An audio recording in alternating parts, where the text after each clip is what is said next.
ঠিক ১টা বেজে ১৫ মিনিট। নিঝুম অন্ধকারে ডুবে আছে পুরো ড্রয়িং রুম।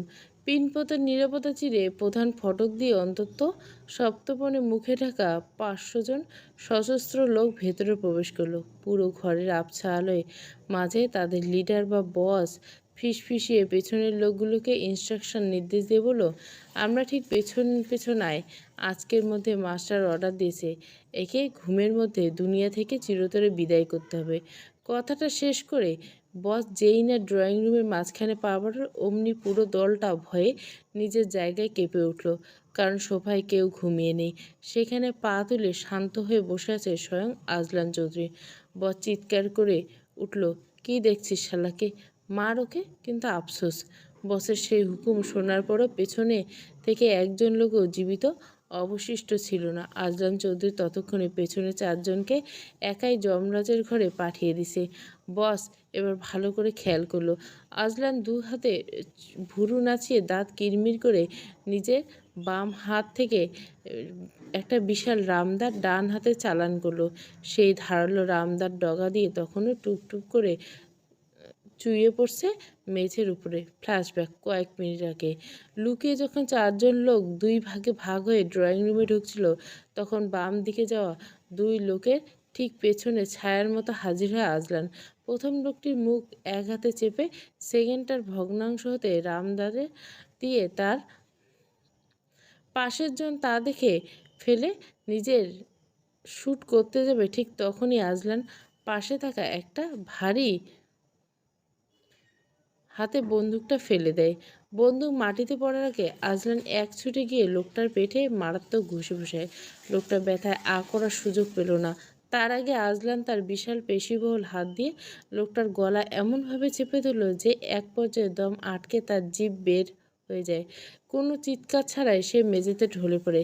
ঠিক একইভাবে ডান দিকে পড়ে যাওয়ার বাকি সময় যখন মুখ চেপে ধরে পালানোর পথ খুঁজছিল, আজলান তখন ঘাড়ে পরপর কয়েকটা কোপ বসালো। ফিনকি দিয়ে আসা গরম ছিটা আজলানের চোখে মুখে পড়তে ঠোঁটের কোণে এক পৈশাসিক হাসি, খুনের হাসি ফুটে উঠল। সব শেষে জন এসে এসব দেখে ভয়ে কাঁপতে কাঁপতে তার বসকে ডাকার জন্য হাত তুলতে গিয়েছিল, কিন্তু আজলান তার মুখ চেপে ধরে এক কোপে সেই হাতটা বিচ্ছিন্ন করে দেয়, আর পরের কোপে ধর থেকে মাথাটা নামিয়ে দেয়। ব্যাস, বাকি রইল কেবল ওদের ওভার স্মার্ট বস। বর্তমানে আজলান সাদা ধবধবে শার্টটা এখনও শত্রুদের লাল হয়ে ঠিক ঠিক করছে।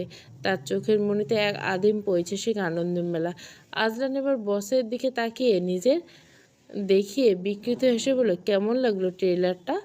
আজলানের কথা শেষ হতে আড়াল থেকে জন আর তার সশস্ত্র গার্ডরা তার মতো এসে ওই লিডারকে চারিদিক থেকে চেপে ধরে মাটিতে হাঁটু গেড়ে বসে পড়ল। আজলান রামদাতে মেঝেতে ফেলে দিয়ে বলল, জনের দিকে তাকিয়ে বলল, জন, এই কুত্তার বাচ্চাটাকে টেনে হিঁচড়ে আমার টর্চার ছেলে নিয়ে যা। ওখানে রেখে একে ভালো মতো আদর করবি, যেমন হাড়ের জোড়াগুলো আলাদা হয়ে যায়। আর আমি চললাম আমার বউয়ের আসল আদর খেতে। 7 জন্ম পোষে থাকা আদর আজকে এক রাতে পোষাতে হবে।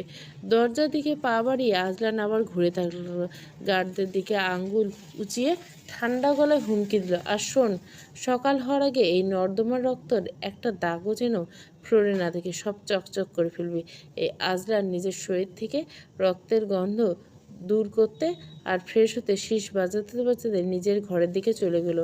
রাশিয়ার সেই ভয়ঙ্কর গ্যাংস্টার আজ নিজের চেনা রূপে ফিরে এসেছিল। আজলান ওয়াশরুম থেকে একদম ফ্রেশ হয়ে বের হলো। গায়ে সব রক্ত আর ক্লান্তি ধুয়ে একটা কালো কুচকুচে ট্রাউজার পরে নিল। আয়নায় নিজের ভেজা চুলগুলো ব্রাশ ব্রাশ করতে করতে তার মন হলো আজ রাতে কচি বউয়ের হিসাবটা চুকিয়ে ফেলতে হবে।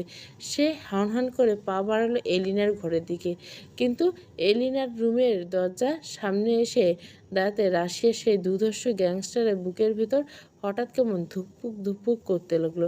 কাল রাতে সেই ধারালো হেয়ারপিনের খোঁচা আর আজকে ডাইনিং টেবিলে ক্যারাটের প্যাঁচ মনে পড়তে আজলানের কপালে ঘাম জমে গেল। সে দুহাত জোড়া মনে মনে পড়তে দোয়া ইনুস পড়তে লাগলো। লা ইলাহা ইল্লা আনতা সুবহানাকা ইন্না কুনতু মিনাজ জালিমিন। দোয়া শেষ করতে এসে দরজার হ্যান্ডেলে হাত দিয়ে দেখলো ভেতর থেকে শক্ত লক করা, কিন্তু আজলান চৌধুরী তো সাধারণ নয়। সে পকেট থেকে একটা সূক্ষ্ম তার বের করে অতি কৌশলে শব্দহীন লকটা খুলল। ধীরে ধীরে দরজা ঠেলে ভেতরে দেখতে সে দেখলো ঘরে এসি চলছে আর এলিনা কম্বল মুড়ি দিয়ে গভীর ঘুমে আচ্ছন্ন। এলিনাকে ওভাবে নিশ্চিন্তে ঘুমাতে দেখে আজলান এতক্ষণে একটা স্বস্তির দীর্ঘশ্বাস ফেলল। সে পকেট থেকে ক্লোরোফর্মের বোতল আর একটা রুমাল বের করে রেডি করলো। তারপর বিড়ালের মতো পা টিপে টিপে যেই খাটের পাশে গিয়ে এলিনার একদম কাছে বসলো, ঠিক তখনই এলিনা একটু নড়ে উঠল। ব্যাস, আজলানের কলিজা যেন এক লাফে মুখের কাছে চলে এলো। সে কোনো কিছু না ভেবে নিজের গ্যাংস্টার ইগোকে বিসর্জন দিয়ে ড্রাইভ মেরে 1 সেকেন্ডের মধ্যে খাটের নিচে গিয়ে উবুর হয়ে শুয়ে পড়ল। খাটের নিচে অন্ধকারে ধুলোবালির মধ্যে শুয়ে সে নিজের শ্বাসটুকু বন্ধ করে রাখলো। কিছুক্ষণ পর এলিনা কোনো সারা শব্দ পাওয়া গেল না। আজলার অন্তত সাবধানে খাটের নিচ থেকে মাথা উঁচু করলো। দেখলো এলিনা আবার ওপাশ ফিরে শুয়েছে। এবার আর আজলান কোনো রিস্ক নিতে পারল না। সে চিতার মতো আলতো করে খাটে উঠে এলিনার উপর ঝুঁকে পড়ল এবং এক হাতে দিয়ে মাখানো রুমালটা এলিনার নাকে শক্ত করে চেপে ধরল। এলিনা সামান্য একটু ছটফট করে কয়েক সেকেন্ডের মধ্যে সম্পূর্ণ অজ্ঞান হয়ে নিস্তেজ হয়ে পড়ল। এতক্ষণে আজলান সোজা হয়ে বসলো।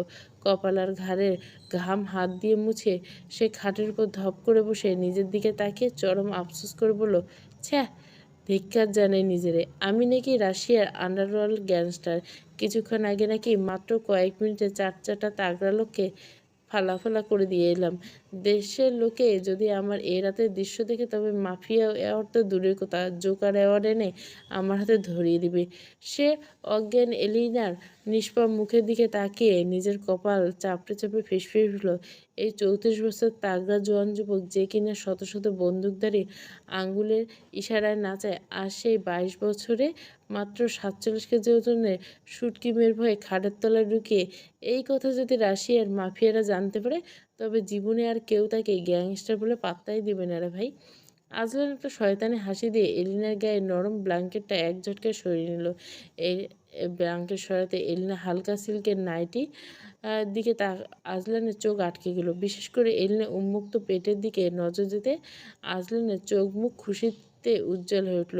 সে নিজের মুখে হাত দিয়ে আনন্দে চোটে খাটের উপর ছোটোখাটো একটা লাফ মেরে বসলো। নিজের ওই পাগলামি দিকে সে নিজেই অবুঝের মতো এলিনার দিকে তাকিয়ে ছড়া কাটা সুরে ফিসফিসে বলল, দোল দোল দোলনি আজলানের কচি আজলান চৌধুরীর কচি বউকে আদর করতে ভুলিনি। কচি বউ ঘুমাবে যখন আদর করব তখন।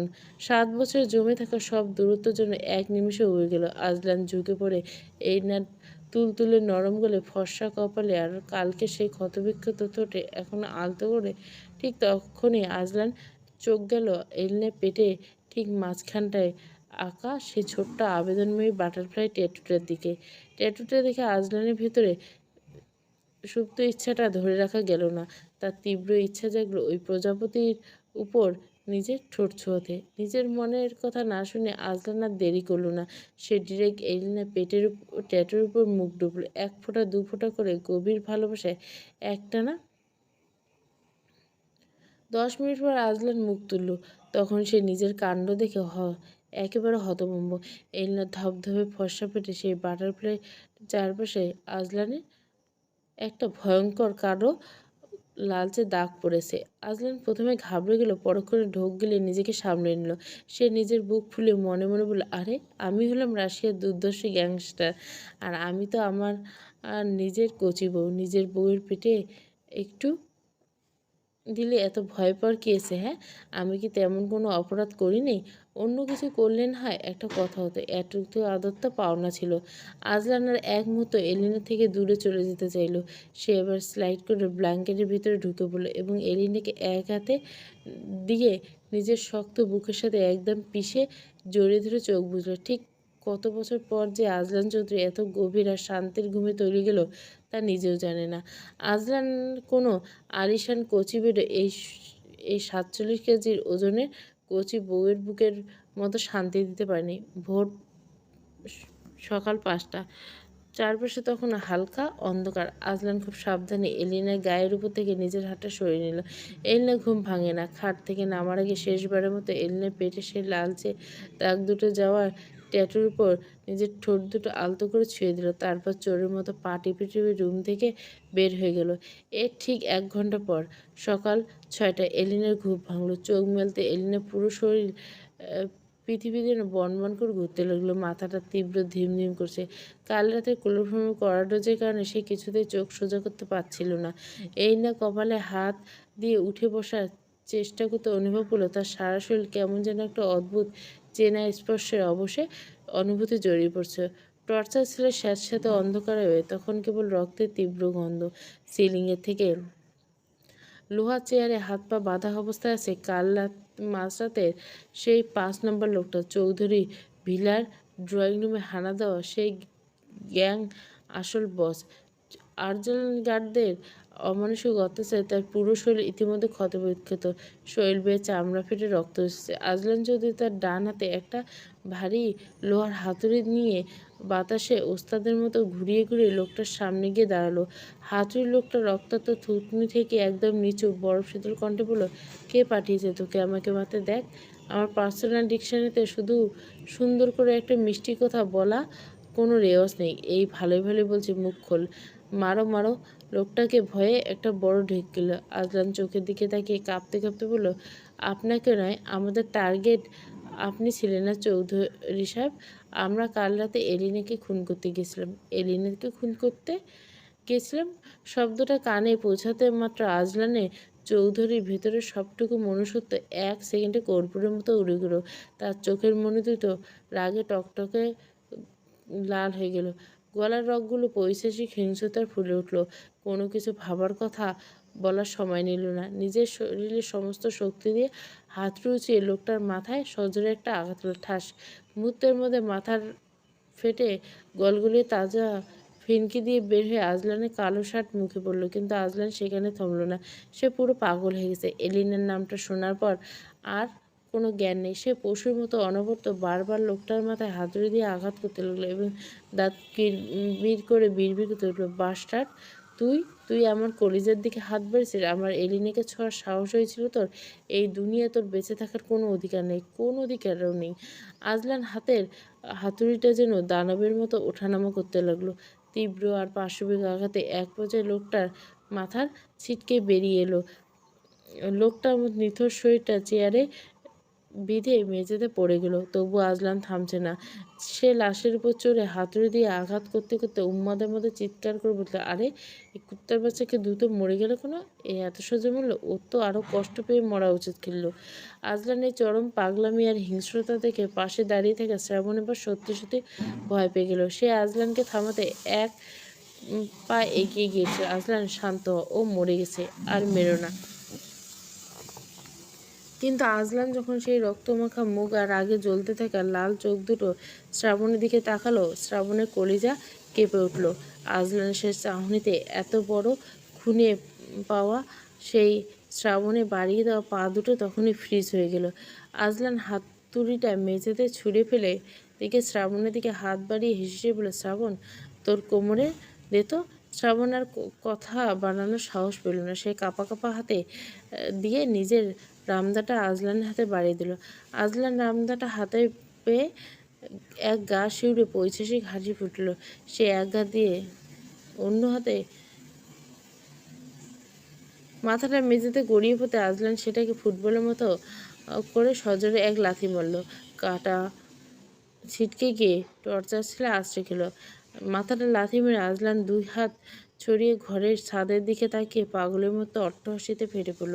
পুরো টর্চার ছেলে সেই পৈশাচিক হাসি প্রতিধ্বনিত হতে লাগলো। সেখানে দাঁড়িয়ে থাকা জনসহ আজলানের বডিগার্ড প্রত্যেকে, যারা নিজেরা বড় বড় অপরাধী, আজলানের এই রূপ দেখে ভয়ে ভিতর থেকে কেঁপে উঠল। তারা বুঝতে পারল রাশিয়ার গ্যাংস্টার আজলান চৌধুরীকে ঘাটানো, কিন্তু তার বউ এলিনা চৌধুরীর উপর নজর দেওয়া স্বয়ং যমরাজ তাকে বাঁচাতে পারবে না। আজলান পাশে ছুরি মেরে গার্ডদের দিকে তাকালো। তার চোখে সেই খুনি রক্তাভ ভাবটা এখনো পুরোপুরি কাটেনি।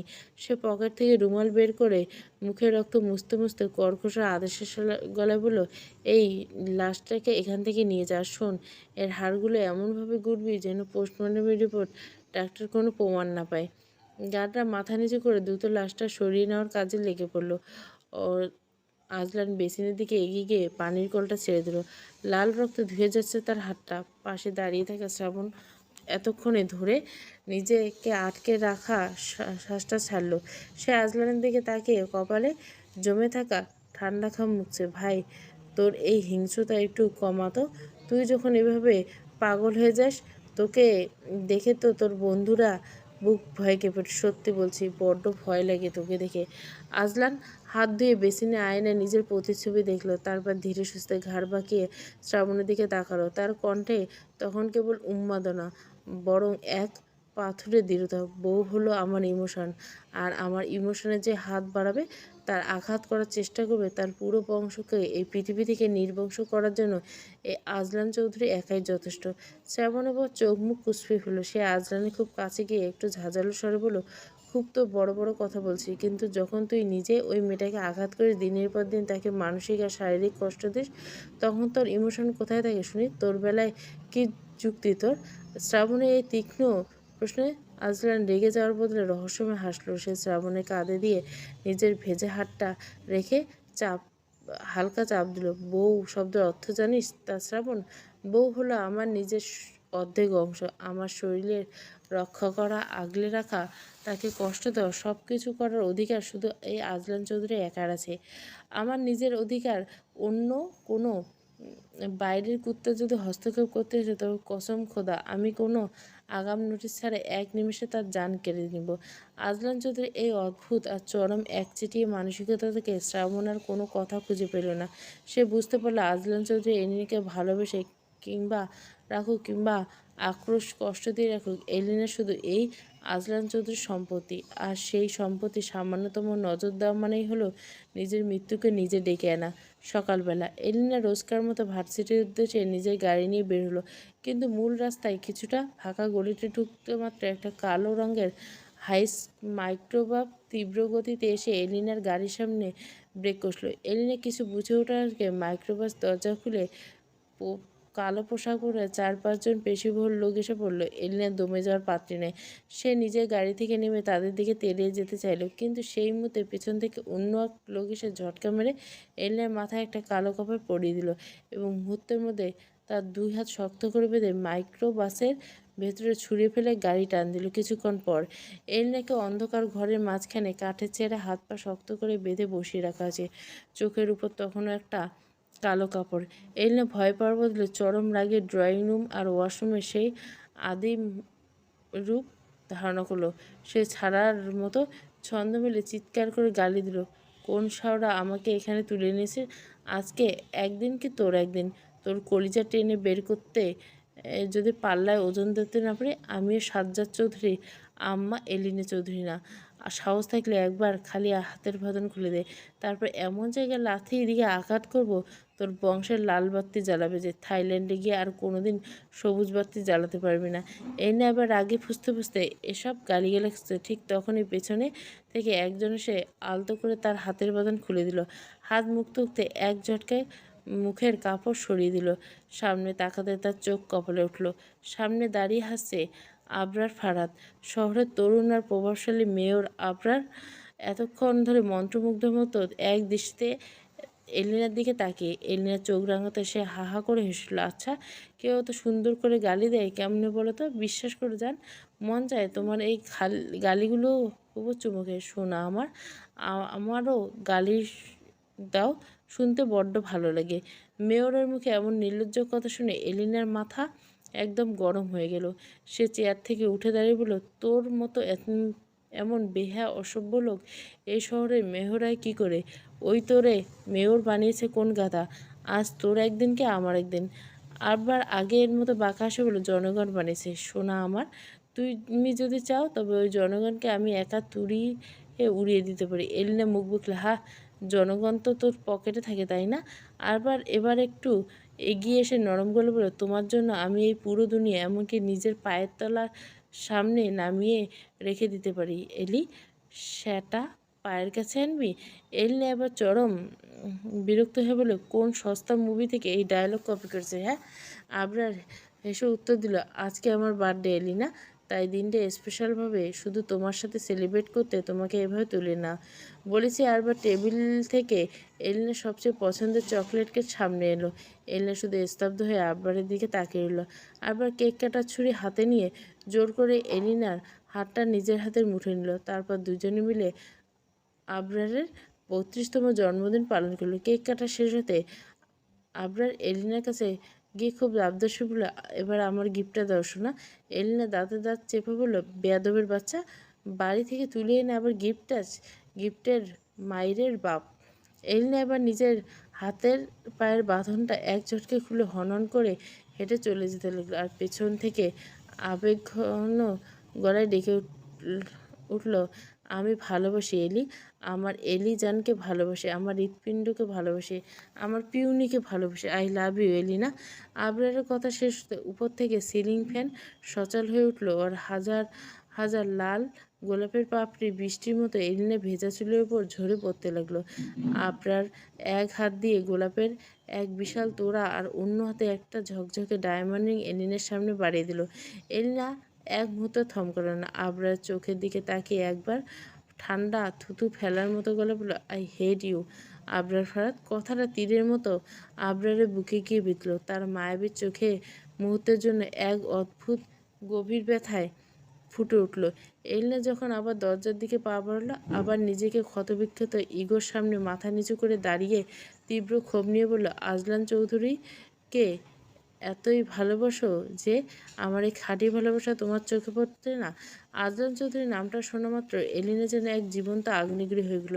সে এক ছুটে গিয়ে আবরারের দামি পাঞ্জাবির কলার দুই হাতে শক্ত করে চেপে ধরল। আবরার মুখের উপর নিজের লাল হয়ে যাওয়া চোখ দুটো রেখে হেসে বলল, আমি ঘৃণা করি ওই লোককে, খুব ঘৃণা করি। তাকে আমি এতটাই ঘৃণা করি যতটা ঘৃণা করলে মানুষের নাম শুনলে ভেতর থেকে বমি আসে, ঠিক ততটাই। আমার সামনে আর কখনো ওই পশুর নাম নেবে না।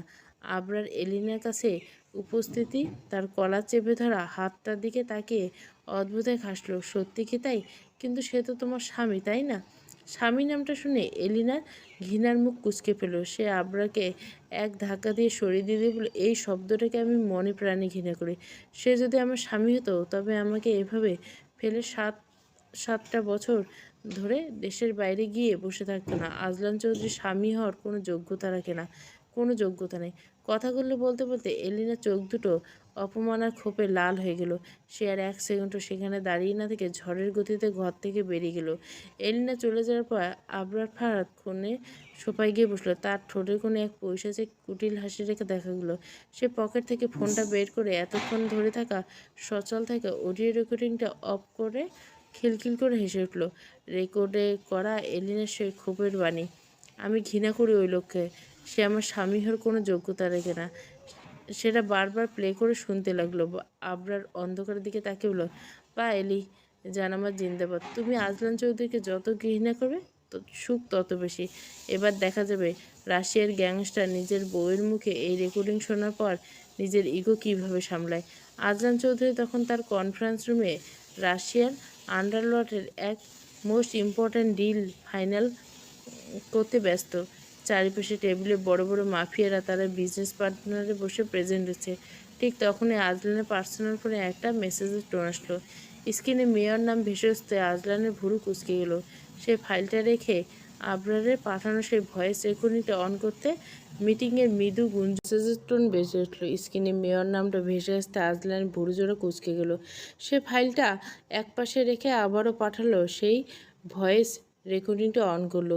মিটিংয়ের মৃদু গুঞ্জনের মাঝে আজলানের কানে এলিনের সেই কান্নার মতো ক্ষোভ আর ঘৃণায় ভরা কণ্ঠস্বর, আমি ঘৃণা করি ওই লোককে, খুব ঘৃণা করি। সে আমার স্বামী হওয়ার যোগ্যতা রাখে না, কোনো যোগ্যতা নেই তার। কথাটা আজলানের কানে পৌঁছানো মাত্র পুরো কনফারেন্স রুমের তাপমাত্রা যেন এক ধাক্কায় মাইনাসে নেমে গেল। আজলানের শক্ত চোয়াল আরও বেশি কুঞ্চিত হয়ে গেল। কপালের আর গলার রগগুলো রাগে আর হিংস্রতায় টাবুর মতো ফুলে উঠল। তার চোখের মণি মুহূর্তে রক্তবর্ণ ধারণ করলো। চলতি ডিল আর মিটিংয়ের তোয়াক্কা না করে আজলান এক টানে গা থেকে দামি ব্লেজারটা খুলে মেঝেতে ছুঁড়ে মারল। গলার টাইটে ছিঁড়ে ফেলার মতো করে আলগা করে দিল। তার পুরো শরীর রাগে কাঁপছে। সে টেবিলের উপর দু হাত রেখে দাঁড়িয়ে কনফারেন্স রুমে বসা সবার দিকে তাকিয়ে গম্ভীর আর পৈশাসিক কণ্ঠে ইংলিশে বলে উঠল, everyone, will you be without 2 minutes and no one should be seen, understand? প্রত্যেকে 2 মিনিটের মধ্যে এখান থেকে বের হয়ে যাও, আর আশেপাশে যেন কাউকে দেখা না যায়। আজলান চৌধুরী এই রুদ্রমূর্তি আর খুনে চাউনি দেখে কোটি কোটি টাকার ডিল ফেলে যাওয়া রাশিয়ার সেই বড় বড় মাফিয়ারা টু শব্দটা এক কাপড়ে কনফারেন্স রুম থেকে দিক বিদিক জ্ঞানশূন্য হয়ে বেরিয়ে গেল। মাত্র কয়েক মিনিটের মধ্যে পুরো হলরুম ফাঁকা হয়ে গেল। সবাই বেরোতে আজলানের ভেতরে সাইকো গ্যাংস্টার পুরোপুরি খোলস ছেড়ে বেরিয়ে গেল। সে টেবিলের পাশে থাকা লোহার ওয়েট পেপারটা হাতে তুলে নিল এবং সাংঘাতিক দানবীয় শক্তি দিয়ে সেটা ডাইনিং টেবিলে মার্কা সেই কাচের কনফারেন্সের টেবিলের উপর সজোরে আগুন মারল। ঝরঝর করে চুরচুর করে পুরো টেবিল ভেঙে গুড় গুড় হয়ে মেঝেতে মিশে গেল। ভাঙা কাচের স্তূপের সামনে দাঁড়িয়ে আজলান নিজের মাথাটা পেছন দিকে ঠেলিয়ে এক উন্মাদের মতো অট্টহাসিতে ফেটে উঠল। পুরো ফাঁকা ঘরে তার সেই ভয়ঙ্কর হাসিতে প্রতিধ্বনিত হতে লাগলো। হাসতে হাসতে এক পর্যায়ে তার চোখ দিয়ে যেন আগুন জ্বলতে লাগলো। সে দেওয়ালে একটা ঘুষি মেরে কিরমির করে নিজের মতো বলে উঠল, বান্দির বাচ্চা এলিনা, আজকে যে জবান দিয়ে তুই দুনিয়ার অন্য এক পুরুষের সামনে দাঁড়িয়ে আমাকে এত সহজে ঘৃণা করি, সেটা বলার সময় তোর বুকটা একবারও কাঁপলো না? তোর এই জবানটা একটু থমকে গেল না? তুই আজলান চৌধুরীকে তোর স্বামী বলে স্বীকার করতে লজ্জা পাস, তাই না? জান, ওয়েট অ্যান্ড ওয়াচ সুইটহার্ট। যেদিন এই আজলান চৌধুরী তোকে পুরোপুরি নিজের করে ভাঙবে, সেদিন একই জবান দিয়ে তুই পৃথিবীর বুকে চিৎকার করে বলবি, তুই শুধুমাত্র আমার। রাত তখন 11টা। সচরাচর এই সময় আজলান চৌধুরীকে বাড়িতে এভাবে পাওয়া যায় না, কিন্তু আজকে সে একদম মেনশনের মূল দরজা ঠেলে ভেতরে ঢুকলো। তখন পুরো ড্রয়িং রুমে পরিবেশ 1 সেকেন্ডে জমে বরফ হয়ে গেছে। আজলানার সম্পূর্ণ ড্রাং অবস্থায় ঘরে ফিরছে, পা দুটো টলমল করছে। সে তার এক হাতে রায়নার কোমর জড়িয়ে ধরে নিজের শরীরের সাথে শক্ত করে মিশিয়ে রেখেছে। সোফায় তখন বসেছিল এলিনা। সে শান্ত চোখে আজলানের সেই নোংরামের দিকে তাকিয়ে রইল। ঠিক তখনই রায়না সবাইকে দেখানোর জন্য নিজের চুলগুলো আঙুল দিয়ে কানের পাশে গুজে দিল এবং সাথে সাথে গলায় সে তাজা লাভ বাইট স্পষ্ট হয়ে উঠল। এলিনার চোখ এড়ালো না সেই দেখ। সে বুঝল আজলান তাকে এবং তার এইবারে সবাইকে অপমান করার জন্য আজ এই নোংরা খেলা খেলছে। নীলিমা চৌধুরী ছেলের রূপ দেখে সোফা থেকে উঠে দাঁড়ালেন। তিনি গর্জে উঠলেন, আজলান, তোমার এত বড় সাহস কীভাবে হলো? চৌধুরী বাড়ির ঐতিহ্য, তুমি এভাবে নেশাগ্রস্ত একটা মেয়েকে জড়িয়ে ধরে এই বাড়িতে ঢুকলে কোন সাহসে? আজলানের পাশে অপরাধীর মতো মাথা নিচু করে দাঁড়িয়েছিল শ্রাবণ। সে আন্টিকে শান্ত করার জন্য হাত বাড়িয়ে বলল, আন্টি, আসলে আজলান খুব। শ্রাবণের কথা শেষ হওয়ার আগে আজলান মাঝপথে ফোড়ন কেটে কুৎসিত একটা হাসি দিয়ে বলল, মমের দিকে তাকিয়ে জড়িয়ে গেল বলে বলল, মম প্লিজ, এমন খ্যাতের মতো কথা বলছে কেন? হ্যাঁ, রায়না তো আমার ফিউচার ওয়াইফ। ছেলের এমন বেয়াদবি দেখে সাজ্জাদ চৌধুরী এবার নিজের রাগ নিয়ন্ত্রণ করতে পারলেন না। তিনি বাঘের মতো গর্জে ওঠেন, আজলান চৌধুরী, নিজের লিমিটের মধ্যে থাকো। এই সাজ্জাদ চৌধুরী যদি তোমাকে আজ লিমিট চেনাতে নামে, তবে তোমার এই শরীর আর আস্ত আর অক্ষত থাকবে না। আমার সামনে দাঁড়িয়ে আমার স্ত্রীকে অপমান করে দুঃসাহস দ্বিতীয়বার দেখাবে না। এলিনা কোনো কথা বলছে না কেন? সে শুধু এক দৃষ্টিতে আজলানের দিকে তাকিয়েছে, তার ভিতরে আসল রূপটা বোঝার চেষ্টা করবে। বাবার ধমক খেয়ে আজলানের ভিতরে জেদ আর অহংকার যেন আরও চড়া হয়ে উঠল। সে সবার সামনে ইচ্ছে করে রায়নার কোমর শক্ত করে চেপে দিল এবং রায়নার হাতটা টেনে নিয়ে নিজের ঠোঁটে স্পর্শ করে এক গভীর চুমু খেল। নীলিমা চৌধুরী ঘৃণায় মুখ ফিরিয়ে চিৎকার করে বলল, আজলান, তোমার কি বিন্দুমাত্র লজ্জা আর আত্মসম্মান নেই? ঘরে নিজের বিবাহিত স্ত্রী থাকতে বাইরের সস্তা মেয়ের সামনে এভাবে ঘেঁষে দাঁড়িয়ে এই নোংরামি করতে বাঁধল না? ততক্ষণে এলিনা সোফা থেকে উঠে দাঁড়িল। তার মুখে একটা অদ্ভুত তাচ্ছিল্য আসে। সে নীলিমার দিকে তাকে শান্ত করে বলল, মম, বাদ দাও তো। এসব কাপুরুষদের আসল কোনো নির্দিষ্ট চরিত্র বা আদর্শ থাকে না।